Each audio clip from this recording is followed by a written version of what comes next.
You have $100, not $10,000. Not a windfall from a relative you barely knew. Not a bonus that arrived at the right time. $100. The amount that disappears in a weekend without you noticing. The amount you've spent on things you cannot name by Monday. The amount that feels too small to matter and too tight to spare, and somehow both of those things at once. This is where it starts, not with a strategy, not with a perfect plan or a brokerage account you've researched for 6 months. It starts with $100 and a decision that feels almost embarrassingly small given the size of what you're trying to build. You make the decision anyway. You set up the automatic transfer. You pick the index fund. You don't overthink it because overthinking is what kept you from doing it last year and the year before that. You click confirm. Nothing happens. The account shows $100. The market moves 0.3% and your $100 becomes $99.70. You check it 3 times before bed. This is the beginning, and it looks nothing like what you imagined.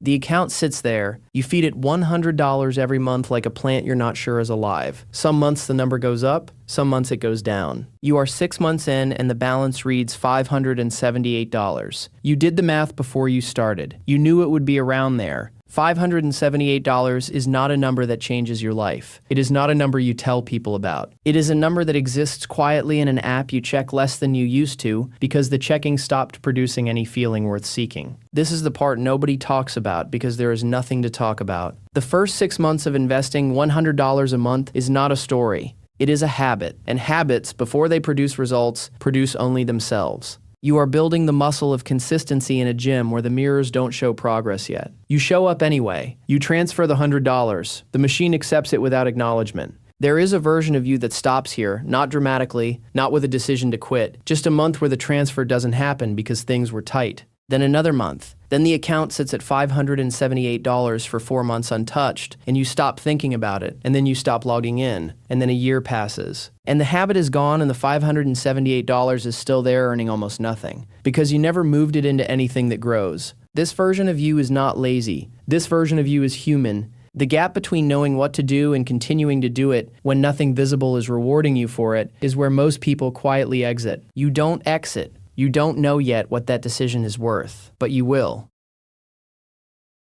12 months in, you have contributed $1,200. The account reads $1,312. The market cooperated moderately, and you gained $112 beyond what you put in. $112, you could have earned that in an afternoon of overtime. It is not an impressive number, and you are smart enough to know that and disciplined enough to stay anyway. Here is what actually happened in year 1 that the balance doesn't show. You built a relationship with delayed gratification that most people your age have not built. Every month you had $100 that could have been a dinner and it became a contribution instead.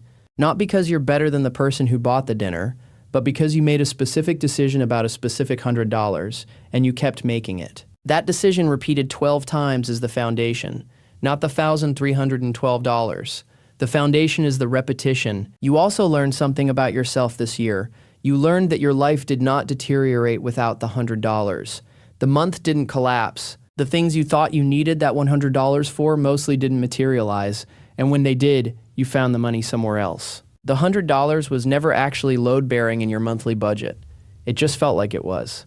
Most people never test that feeling. You tested it 12 times, and it was wrong 12 times. That is a more valuable discovery than $112 in market returns.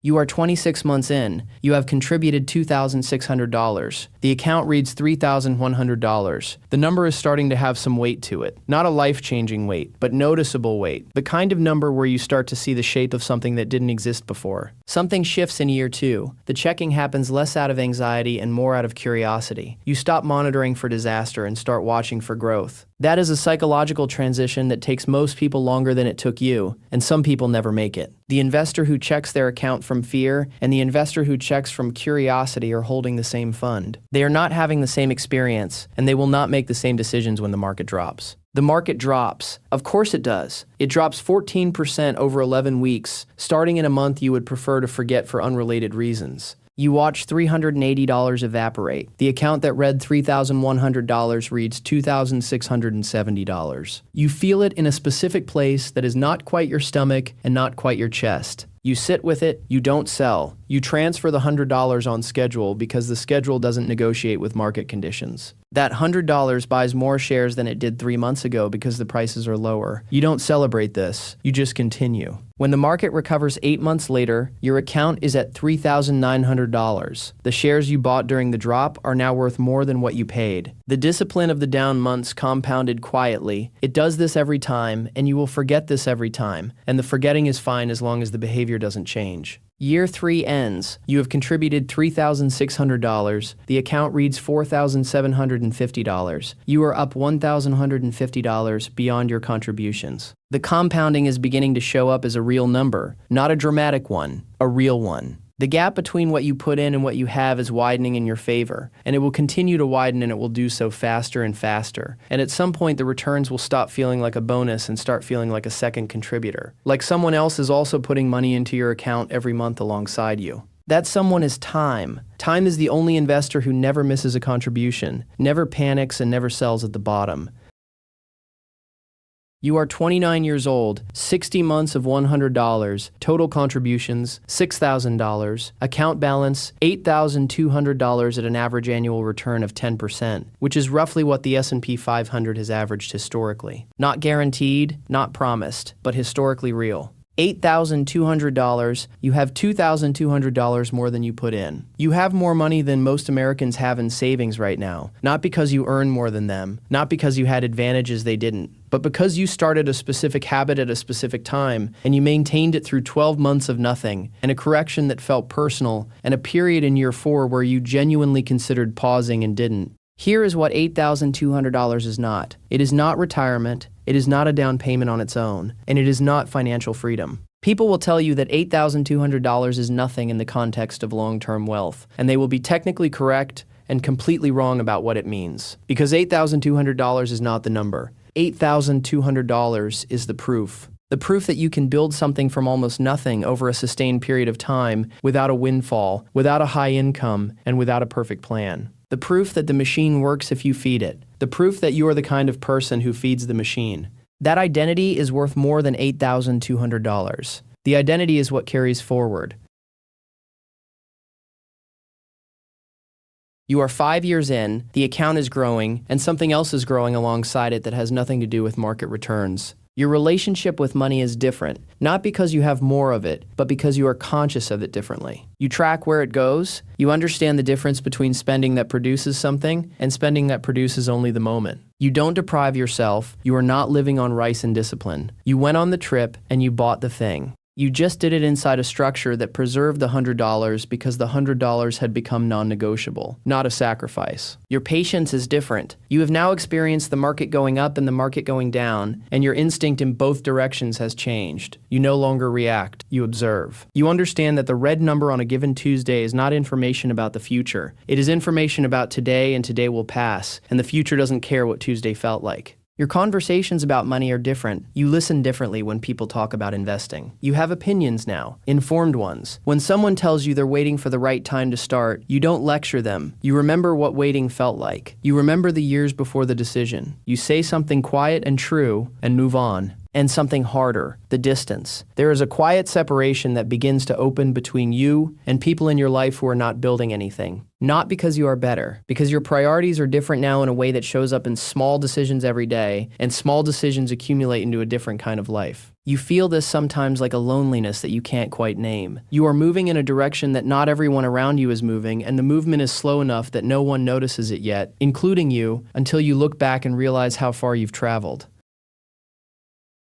You are 34, 120 months. Total contributions, $12,000. Account balance, approximately $20,500. You have $8,500 more than you put in. The returns are now contributing meaningfully. In the last year alone, your portfolio returned roughly $1,700 without a single additional dollar of effort from you. Not from a raise, not from a side hustle. From the shares you bought over 10 years, compounding into each other. This is the part they try to explain in books and podcasts and financial planning sessions, and it never quite lands until you see it in your own account with your own money. The returns are now contributing at a rate that is beginning to approach your monthly deposit. asset. You put in $100 and the market in an average year is returning the equivalent of $140 a month on your existing balance. Your money is making money, not at a life-changing pace, but at a noticeable pace and at a pace that is accelerating. Think about what you could build with $100 a month. Think about what you did not sacrifice. You did not move back home. You did not take a second job. You did not give up the things that made your life your life. You gave up $100 every month. And 10 years later, you have $20,500 in a portfolio that is growing faster than your contributions, and a habit that is permanent now because permanent habits don't feel like habits anymore. They feel like a personality. You are 44. You have been doing this for 2 decades. Total contributions, $24,000. Account balance at a 10% average annual return, approximately $76,000. You have $52,000 more than you contributed. The gap between contribution and balance is now more than double your total investment. You did not do anything extraordinary to get here. You did not time the market. You did not pick the right stock. You did not have a mentor or an inheritance or a break that changed everything. You had $100 a month and 20 years, and the compounding did what compounding does when you leave it alone long enough. $76,000 is a real number now. It is a number that changes decisions. It is a number with enough weight to serve as a foundation for something larger if you choose to build on it. And here is the part about year 20 that is easy to miss. The acceleration is just beginning. The account is not growing linearly, it is growing exponentially, and the exponential part is only now becoming visible. In year 1, the market returned $112. In year 10, it returned approximately $1,700 in a single year. In year 20, the account is returning roughly $7,000 annually. $7,000 a year from $100 a month. You put in $1,200 a year, and the account adds $7,000. The machine has become the primary contributor. You are almost a passenger at this point, and the journey started with a $100 transfer on a Tuesday evening in an apartment you have since moved out of.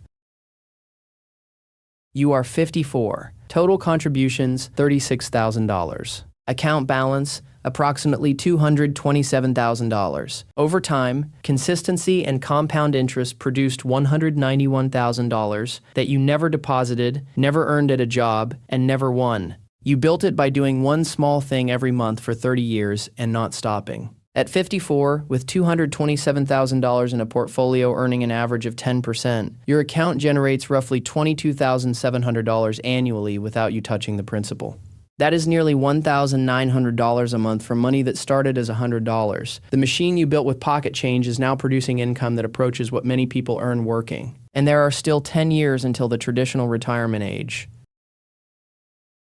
You are 64. You have contributed $48,000 across 40 years of $100 monthly deposits. Your account balance at a historically average return is approximately $637,000. $637,000 from $48,000. The difference, $589,000, was not earned. It had grown by time and by your refusal to stop. By the 48,000 small decisions you made every month, when the $100 could have gone somewhere else and instead went here. Every month felt like nothing. Every month felt too small to matter. Every correction you didn't sell through. Every year that passed without drama or visible progress. Every Tuesday transfer that nobody congratulated you for. All of it stacked, all of it compounding, all of it here.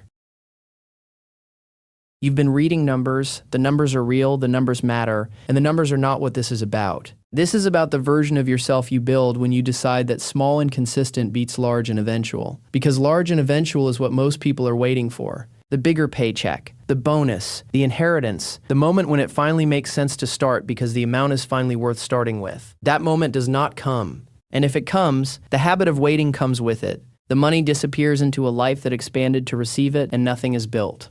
Small and consistent is not a consolation prize for people who can't do more. It is the mechanism. It is how the machine runs. The person investing $100 a month and the person waiting to invest $1,000 a month arrive at 40 differently. The first one has 40 years of compounding and a permanent relationship with discipline. The second one has an intention that kept getting delayed and a savings account that kept getting raided and the uncomfortable awareness that time was the only asset that was actually irreplaceable. Time does not wait for the right amount. It runs on whatever you give it. You gave it $100. You gave it every month. You gave it for 40 years. And it gave you back something that $100 could never buy, waiting could never build, and shortcuts could never manufacture. It gave you the proof that the smallest version of the right decision repeated without stopping becomes something that looks like luck from the outside and looks like discipline from the inside, and is in the end the most ordinary, extraordinary thing a person can do with money. $100. Every month, starting now, the machine is open.